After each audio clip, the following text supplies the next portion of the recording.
ತನ್ನ ಮಗನಿಗಿಂತಲೂ ಚಿಕ್ಕ ವಯಸ್ಸಿರುವ ರಾಧಿಕಾ ಕುಮಾರಸ್ವಾಮಿಯನ್ನು ಮಾಜಿ ಸಿಎಂ ಎಚ್.ಡಿ. ಕುಮಾರಸ್ವಾಮಿ ಯಾಕೆ ಮದುವೆಯಾದರು? ಈಗ ಅವರ ಸಂಬಂಧ ಹೇಗಿದೆ? ಈ ಬಂಧವನ್ನು ಅವರ ಮನೆಯಲ್ಲಿ ಒಪ್ಪಿಕೊಂಡಿದ್ದಾರಾ? ಈಗ ಅವರ ನಡುವೆ ಡಿವೋರ್ಸ್ ಆಗಿದೆಯಾ ಎಂಬಿತ್ಯಾದಿ ವಿಷಯಗಳನ್ನೆಲ್ಲ ಈ ವಿಡಿಯೋದಲ್ಲಿ ತಿಳಿದುಕೊಳ್ಳುವ. ನಮಸ್ಕಾರ, ಇದು ನಾನು ಕನ್ನಡಿಗ. ಹೊಸದೊಂದು ವಿಡಿಯೋಗೆ ಎಲ್ಲರಿಗೂ ಸ್ವಾಗತ. ಇಂತಹ ಇಂಟ್ರೆಸ್ಟಿಂಗ್ ಆಗಿರುವ ಸುದ್ದಿಗಳಿಗಾಗಿ ನಮ್ಮ ಚಾನೆಲ್ ಅನ್ನು ಈಗಲೇ ಸಬ್ಸ್ಕ್ರೈಬ್ ಮಾಡಿ. ರಾಧಿಕಾ ಕುಮಾರಸ್ವಾಮಿ ಅವರು ಮಂಗಳೂರು ಮೂಲದವರು. 1986ರಲ್ಲಿ ತುಳು ಕುಟುಂಬವೊಂದರಲ್ಲಿ ರಾಧಿಕಾ ಕುಮಾರಸ್ವಾಮಿ ಜನನವಾಗುತ್ತೆ. ಚಿಕ್ಕ ವಯಸ್ಸಿನಿಂದಲೇ ಅವರಿಗೆ ಆಕ್ಟಿಂಗ್ ಅಂದ್ರೆ ಇಷ್ಟವಾಗಿತ್ತು. ಅವರಿಗೆ ನಟನೆ ಬ್ಯಾಕ್ಗ್ರೌಂಡ್ ಯಾವುದು ಕೂಡ ಇರಲಿಲ್ಲ. ಆದರೆ 2002 ಆದರೆ ಶಾಲೆಯಲ್ಲಿ 9ನೇ ತರಗತಿ ಓದ್ತಾ ಇದ್ದ ಸಮಯದಲ್ಲಿ ಅವರಿಗೆ ಸ್ಯಾಂಡಲ್ವುಡ್ಗೆ ಕಾಲನ್ನಿಡುವ ಅವಕಾಶ ಕೂಡ ಸಿಗುತ್ತೆ. ಇನ್ನು ಸ್ಯಾಂಡಲ್ವುಡ್ಗೆ ಕಾಲಿಟ್ಟು ಹಲವಾರು ಹಿಟ್ ಸಿನಿಮಾಗಳನ್ನು ಅವರು ಕೊಡ್ತಾರೆ. ಅವರು ನಟಿಸಿದ್ದ ಮೊದಲ ಚಿತ್ರವಾಗಿತ್ತು ನೀಲಮೇಘ ಶ್ಯಾಮ ಎನ್ನುವ ವಿಜಯ ರಾಘವೇಂದ್ರ ಅಭಿನಯದ ಸಿನಿಮಾ.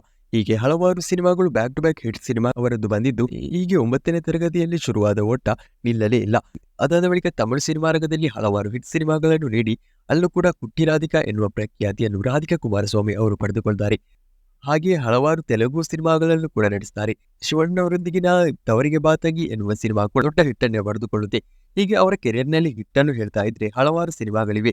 ಹೀಗೆ 2002ರಲ್ಲಿ ಅವರು ಸ್ಯಾಂಡಲ್ವುಡ್ಗೆ ಕಾಲಿಟ್ಟಿದ್ರು ಕೂಡ ಅವರ ಮದುವೆ ಅವರ 14ನೇ ವಯಸ್ಸಿನಲ್ಲೇ ನಡೆದಿರುತ್ತೆ. ಅಂದ್ರೆ 2000 ಇಸವಿಯಲ್ಲಿ ರತನ್ ಕುಮಾರ್ ಎಂಬುವರೊಂದಿಗೆ ಅವರ ಮದುವೆಯಾಗಿರುತ್ತೆ.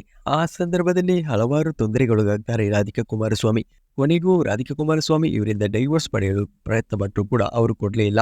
ಅವರ ತಂದೆ ರತನ್ ಕುಮಾರ್ ರಾಧಿಕಾ ಕುಮಾರಸ್ವಾಮಿಯನ್ನು ಬಲವಂತವಾಗಿ ಬಾಲ್ಯ ವಿವಾಹ ಆಗಿದ್ದಾರೆ ಎನ್ನುವ ಆರೋಪವನ್ನು ಕೂಡ ಹೊರಿಸ್ತಾರೆ. ಹೀಗೆ ಹಲವಾರು ಚರ್ಚೆಗಳು ನಡೆದ ಬಳಿಕ 2002 ಆಗುವ ವೇಳೆಗೆ ರತನ್ ಕುಮಾರ್ ಹಾರ್ಟ್ ಅಟ್ಯಾಕ್ನಿಂದ ಸಾಯ್ತಾರೆ. ಹೀಗೆ ತನ್ನ 16ನೇ ವಯಸ್ಸಿನಲ್ಲಿ ಮೊದಲ ಗಂಡ ಕೂಡ ಸಾಯ್ತಾರೆ. ಅದಾದ ಬಳಿಕವೇ ಅವರು ಸ್ಯಾಂಡಲ್ವುಡ್ನಲ್ಲಿ ನಿರತರಾಗ್ತಾರೆ. ಹಲವಾರು ಹಿಟ್ ಸಿನಿಮಾಗಳನ್ನೇ ಕೊಡ್ತಾರೆ. ಹೀಗೆ ನಡೆಸ್ತಾ ಇದ್ದ ರಾಧಿಕಾ ಕುಮಾರಸ್ವಾಮಿ ಅವರು 2006 ಆಗುವ ವೇಳೆಗೆ ಅಷ್ಟೊಂದು ಸಿನಿಮಾಗಳಲ್ಲಿ ನಟಿಸ್ತಾ ಇರಲಿಲ್ಲ.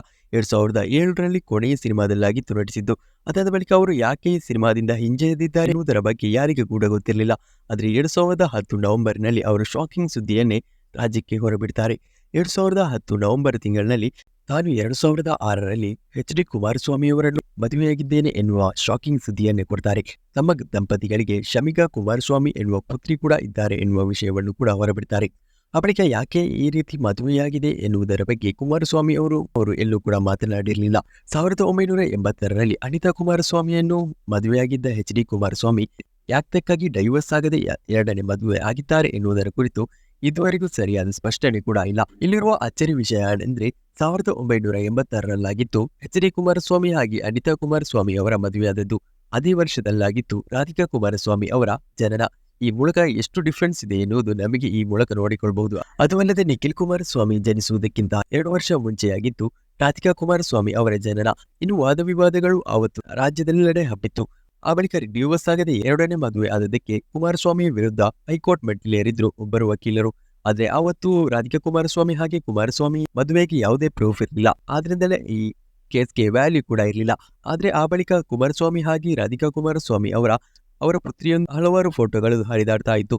ಕುಮಾರಸ್ವಾಮಿ ಅವರ ಪ್ರತಿ ಹುಟ್ಟುಹಬ್ಬದ ದಿವಸ ಕೂಡ ರಾಧಿಕಾ ಕುಮಾರಸ್ವಾಮಿ ಅವರು ಅವರೊಂದಿಗಿನ ಹೊಸದೊಂದು ಫೋಟೋವನ್ನು ಹಾಕ್ತಾ ಇದ್ರು. ಹಾಗೆ ಕುಮಾರಸ್ವಾಮಿ ಅವರು ಅವರ ಮನೆಗೆ ಹೋಗಿ ಹುಟ್ಟುಹಬ್ಬವನ್ನು ಕೂಡ ಆಚರಿಸ್ತಾ ಇದ್ರು. ಆದ್ರೆ ಎಲ್ಲೂ ಕೂಡ ನೇರವಾಗಿ ಪ್ರೆಸ್ನೊಂದಿಗೆ ಕುಮಾರಸ್ವಾಮಿ ಅವರ ಮದುವೆ ಕುರಿತು ಮಾತನಾಡಿರಲಿಲ್ಲ. ಇನ್ನು ಹೀಗೆ ಇರುವ ವೇಳೆಗೆ 2012 ಆಗುವ ವೇಳೆಗೆ ರಾಧಿಕಾ ಕುಮಾರಸ್ವಾಮಿ ಅವರು ಸ್ಯಾಂಡಲ್ವುಡ್ಗೆ ಮತ್ತೆ ಕಂಬ್ಯಾಕ್ ಮಾಡ್ತಾರೆ. ಯಶ್ ಅವರ ನಟನೆಯ ಲಕ್ಕಿ ಎನ್ನುವ ಸಿನಿಮಾವನ್ನು ನಿರ್ಮಾಣ ಮಾಡ್ತಾರೆ. ಅದಾದ ಬಳಿಕ 2013ರಲ್ಲಿ ಸ್ವೀಟಿ ನನ್ನ ಜೋಡಿ ಎನ್ನುವ ಸಿನಿಮಾದ ಮೂಲಕ ಸ್ಯಾಂಡಲ್ವುಡ್ಗೆ ಕಂಬ್ಯಾಕ್ ಮಾಡಿದ್ರು. ದೊಡ್ಡ ಗಮನವನ್ನು ಸೆಳೆದುಕೊಳ್ಳಲು ಸಾಧ್ಯವಾಗಿರಲಿಲ್ಲ. ಹೀಗೆ ಹಲವಾರು ಸಿನಿಮಾಗಳು, ಚಿಕ್ಕ ಸಿನಿಮಾಗಳು ಅವರದ್ದು ಬಂದಿತ್ತು. ಇನ್ನು ಎಚ್.ಡಿ. ಕುಮಾರಸ್ವಾಮಿ ಅವರ ಮೇಲೆ ಮತ್ತೊಂದು ಆರೋಪ ಕೂಡ ಇದೆ. ಅವರ ಅಕ್ರಮ ಆಸ್ತಿಗಳನ್ನು ರಾಧಿಕಾ ಕುಮಾರಸ್ವಾಮಿ ಅವರ ಹೆಸರಿನಲ್ಲಿ ಬರೆದಿಟ್ಟಿದ್ದಾರೆ ಎನ್ನುವ ಆರೋಪ ಕೂಡ ಇದೆ. ಇನ್ನು ಈ ವಿಷಯದಲ್ಲಿ ದೊಡ್ಡ ವಾದ ವಿವಾದ ಆದದ್ದು ಇತ್ತೀಚೆಗೆ 3-4 ವರ್ಷದ ಹಿಂದೆ. ರಾಧಿಕಾ ಕುಮಾರಸ್ವಾಮಿ ಅವರ ಮೇಲೆ ಸಿಬಿಐ ಒಂದು ಕೇಸನ್ನು ವಿಚಾರಣೆ ಮಾಡ್ತಾ ಇದ್ದ ಸಂದರ್ಭದಲ್ಲಿ ಎಚ್.ಡಿ. ಕುಮಾರಸ್ವಾಮಿ ಅವರ ಬಳಿ ಪ್ರೆಸ್ನವರು ಈ ವಿಷಯವನ್ನು ಕೇಳಿದ ವೇಳೆಗೆ ಯಾರು ಅವರು ರಾಧಿಕಾ, ನನಗೆ ಯಾರು ಗೊತ್ತೇ ಇಲ್ಲದವರ ವಿಷಯ ನಾನು ಏಕೆ ಮಾತಾಡಲಿ ಎನ್ನುವ ವಿಷಯವನ್ನು ಹೇಳಿದ್ರು. ಅಂದ್ರೆ ರಾಧಿಕಾ ಕುಮಾರಸ್ವಾಮಿ ತನಗೆ ಯಾರು ಅಂತ ಗೊತ್ತಿಲ್ಲ ಎನ್ನುವ ವಿಷಯವನ್ನು ಕೂಡ ಅವತ್ತೇ ಕುಮಾರಸ್ವಾಮಿ ಅವರು ಹೇಳಿದ್ರು. ಇನ್ನು ಅದೇ ಸಂದರ್ಭದಲ್ಲಿ ನಿಖಿಲ್ ಕುಮಾರಸ್ವಾಮಿ ಅವರ ಬಳಿ ನೀವು ರಾಧಿಕಾ ಕುಮಾರಸ್ವಾಮಿ ಹಾಗೆ ದಂಪತಿಯ ಪುತ್ರಿ ಶಮಿಕಾ ಕುಮಾರಸ್ವಾಮಿಯನ್ನು ತಂಗಿಯಾಗಿ ಒಪ್ಕೊಳ್ತೀರಾ ಎನ್ನುವ ಪ್ರಶ್ನೆಯನ್ನು ಕೇಳಿದಾಗ ನಾನು ಅಷ್ಟೊಂದು ವಿಶಾಲ ಹೃದಯದವನೆಲ್ಲ, ಯಾವುದೇ ಕಾರಣಕ್ಕೂ ಒಪ್ಕೊಳ್ಳುವುದಿಲ್ಲ ಎನ್ನುವುದನ್ನು ನೇರವಾಗಿ ಹೇಳಿದ್ರು. ಆದ್ದರಿಂದಲೇ ಅವರ ಕುಟುಂಬದಲ್ಲಿ ಯಾರು ಕೂಡ ಅವರನ್ನು ಒಪ್ಕೊಳ್ಳಿಲ್ಲ. ಆದರೆ ಇತ್ತೀಚಿನ ದಿನದವರೆಗೂ ರಾಧಿಕಾ ಕುಮಾರಸ್ವಾಮಿ ಅವರೊಂದಿಗೆ ಮಗಳ ಲೇಟೆಸ್ಟ್ ಫೋಟೋಗಳನ್ನು ಕೂಡ ಹಂಚಿಕೊಳ್ತಿದ್ದಾರೆ. ಅವರಲ್ಲಿ ನೀವು ಡೈವೋರ್ಸ್ ಆಗಿದ್ದೀರಾ ಎನ್ನುವುದನ್ನು ಕೇಳಿದ್ರು ಕೂಡ ತಾನು ಡೈವೋರ್ಸ್ ಆಗಿಲ್ಲ, ನನ್ನ ಹೆಸರಿನೊಂದಿಗೆ ಕುಮಾರಸ್ವಾಮಿ ಹೆಸರು ಲೈಫ್ ಲಾಂಗ್ ಇರುತ್ತೆ, ಹಾಗೆ ನನ್ನ ಜೊತೆಗೆ ಕುಮಾರಸ್ವಾಮಿ ಅವರು ಲೈಫ್ ಲಾಂಗ್ ಇರುತ್ತೆ ಎನ್ನುವ ವಿಷಯವನ್ನು ಕೂಡ ರಾಧಿಕಾ ಕುಮಾರಸ್ವಾಮಿ ಅವರು ಹೇಳ್ತಾರೆ. ಹೀಗೆ ಇವರಿಬ್ಬರ ದಾಂಪತ್ಯದ ವಿಚಾರ ಇನ್ನೂ ಕೂಡ ಗುಟ್ಟಾಗಿಯೇ ಇದೆ. ಮೊದಲಿಗೆನೇ ರಾಧಿಕಾ ಕುಮಾರಸ್ವಾಮಿ ಅವರಾಗಿದ್ದು ಈ ಗುಟ್ಟನ್ನು ರಟ್ಟು ಮಾಡಿದ್ದು. ಆವತ್ತು ಕೂಡ ಕುಮಾರಸ್ವಾಮಿ ಅವರು ಈ ವಿಷಯದ ಬಗ್ಗೆ ಯಾವುದೇ ಮಾತನಾಡಿರಲಿಲ್ಲ. ಆ ರೀತಿಯೇ ಇವತ್ತು ಕೂಡ ಇದ್ದಾರೆ ಅಂತ ನನಗೆ ಅನಿಸುತ್ತೆ. ಏನೇ ಇರಲಿ, 14ನೇ ವಯಸ್ಸಿನಲ್ಲಿ ಮೊದಲ ಮದುವೆಯಾಗಿ 20ನೇ ವಯಸ್ಸಿನಲ್ಲಿ ಕುಮಾರಸ್ವಾಮಿಯನ್ನು ಮದುವೆಯಾಗಿ ಸಿನಿಮಾ ಜರ್ನಿಯಲ್ಲಿ ಟಾಪ್ ಸ್ಥಾನಕ್ಕೆ ತಲುಪಿ ಮತ್ತೆ ಅಲ್ಲಿಂದ ಕೆಳಗಿಳಿದು ಆ ಬಳಿಕ ಇದೀಗ ಕೆಲವೊಂದು ಚಿಕ್ಕ ಚಿಕ್ಕ ಸಿನಿಮಾಗಳನ್ನು ಮಾಡ್ತಿದ್ದಾರೆ ರಾಧಿಕಾ ಕುಮಾರಸ್ವಾಮಿ. ಹಾಗೆ ಹಲವಾರು ಸಿನಿಮಾಗಳ ನಿರ್ಮಾಣ ಕೂಡ ಮಾಡ್ತಿದ್ದಾರೆ. ಈ ವಿಡಿಯೋ ನಿಮಗೆ ಇಷ್ಟವಾಗಿರುತ್ತೆ ಅಂತ ನನ್ನ ಅನಿಸಿಕೆ.